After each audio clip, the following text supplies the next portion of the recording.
Dans l'ambiance tourmentée de la guerre qui ravageait le Japon, un petit garçon, au regard déterminé, portait sur son dos le corps sans vie de son frère.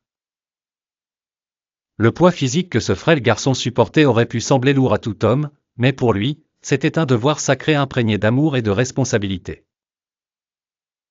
À travers les ruines et les cendres de son pays dévasté, il avançait avec une lente détermination. Le fracas et les hurlements de la guerre étaient son quotidien, pourtant ses pas restaient fermes et son cœur empli de courage. Chaque pas était un hommage silencieux à la vie éteinte de son frère et une promesse de ne jamais le laisser seul.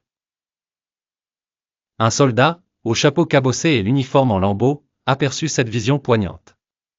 Ému par la scène et par l'urgente réalité de la situation, il cria au garçon de poser son frère à terre afin de pouvoir fuir plus rapidement.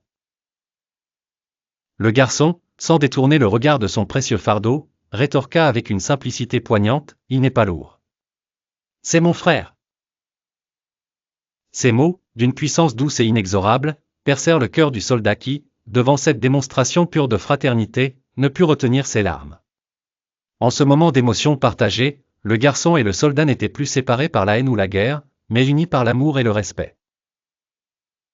Depuis ce jour, l'image du petit garçon portant son frère est devenue au Japon un symbole intemporel de solidarité et d'unité.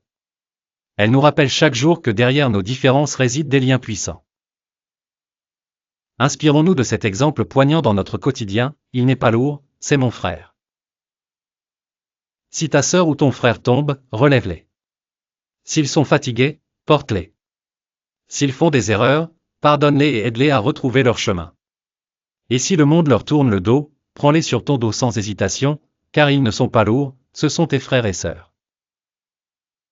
C'est dans cette unité que réside notre force, et cette force peut illuminer même les jours les plus sombres.